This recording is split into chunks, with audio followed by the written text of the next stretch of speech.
tax avoiders is here and has brought with him a game on loan from fellow YouTuber, the Dreamcast Gamer, and that game is Garfield Gets Real for your Nintendo DS. So let's go ahead and take Garfield Gets Real, pop it in my Nintendo 3DS, and see how it holds up today. Let's go to the game.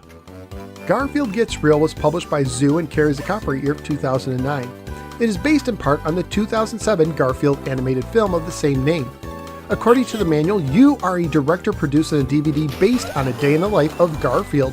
Your goal is to produce a high-quality DVD by guiding Garfield through the day's events in the most entertaining way possible. Garfield is an action game for one player only with only one mode of difficulty. The game features 3 save slots and 7 levels. When you defeat a level, you unlock it to play at any time, and you can also skip it the next time you play. Garfield can be controlled with either the standard controls or the touchscreen. For the touchscreen, you need to draw lines or shapes to make Garfield move in a specific way. Throughout the game, Garfield will also break out and dance, just like how he always did in the comic strip. The dance moves show up as tokens. When dancing, you need to draw the corresponding shape or hit a certain button to pull off that move when it hits the middle of the screen. Sometimes in the game, a camera will zoom in on Garfield, eventually taking a photo for the posters for the DVD because apparently the studio does not know how to grab a screenshot or set up a photo shoot. Throughout the game, you can also collect coins for extra points and perform jumps and dives when grabbing items to increase the clap-o-meter on the top left of the screen to increase the quality of the DVD. For scene 1, you must collect enough books to make a pile to climb out of a window, despite the fact that I've seen Garfield use doorknobs many times. You collect them by simply touching them as they come at you. The game has a weird control scheme where pressing right or left makes Garfield move in that direction and not stop until you press down. You can also dive to the left or right with the shoulder buttons, or jump with B, or somersault jump with A. In the middle of the level, you will see a spotlight telling you that it's time to dance. The second level plays like the first, except now you need to eat an obscene amount of food that John, for some reason, is throwing behind him. And it must be made of porcelain since it shatters if it hits the ground. At the same time, you must avoid plates, and if too many hit you, you lose that level. The third level plays like a platformer. Here, getting hit by a swing or falling too far means instant death. In this level, pressing right begins you moving to the right, and you once again either need to press down to stop, B to jump, or A to somersault forward. One thing to note is you can go forwards but never go back. The designer must be a fan of the original Wonka movie. You also need to grab swinging handlebars as you progress through the level. The fourth level is the first to take place in the quote-unquote real world. It plays a bit like the first level, except now you're running forward the whole time trying to collect hot dogs that look exactly like hamburgers while avoiding bottles of ketchup and mustard. Just like in real life, if you touch too many bottles of ketchup or mustard, you will be forced to quit. The fifth level is the alley level. Just like breakfast, you need to grab food thrown at you while avoiding bad stuff like boots that can end your level if you get hit enough. The sixth level is a dance-only level. For some reason, your comic strip is about to be replaced since you have been missing from the cartoon world for too long. So you are now proving to the newspaper that you are not missing and that you are the real Garfield, by dancing, of course.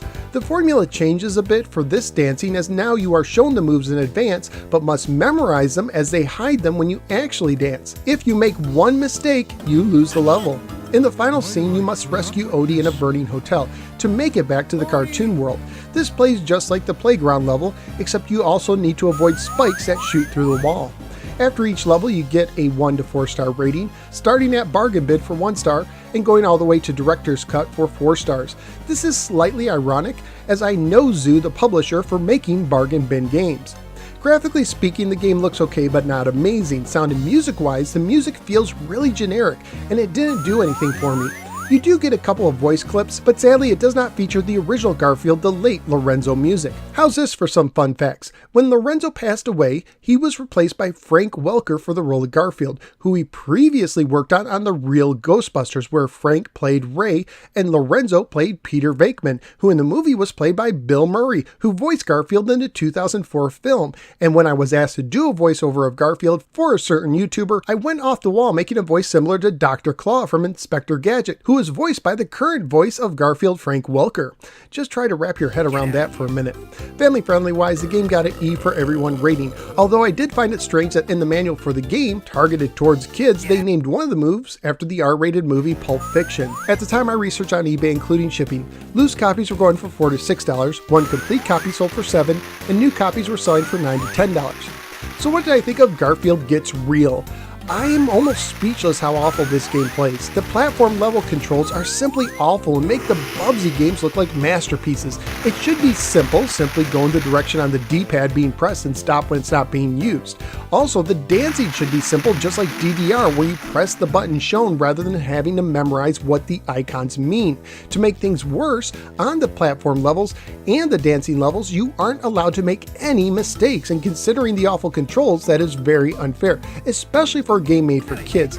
The controls on the food levels felt awkward, as did chasing the hot dog vendor level, which makes Sonic R on the Sega Saturn look like a very well-made game in the control department.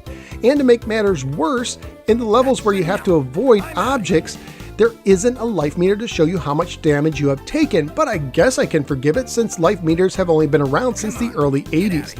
In conclusion, despite being a fan of the Garfield character, I have to admit that after over 300 episodes, this might very well be the worst game for a home or portable system I've ever reviewed.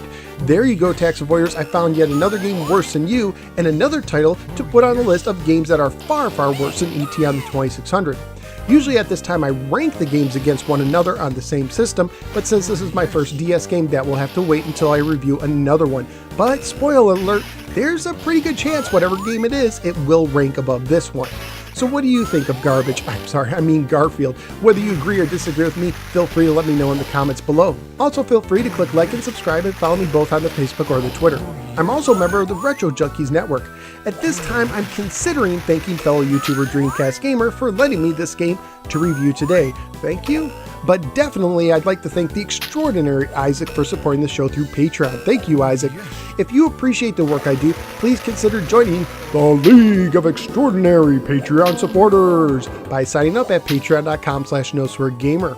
Thank you for giving me a little part of your day, and I look forward to seeing you next time on the next episode of the No Swear Gamer. Take care and never let young children play this game, or adults, or dogs.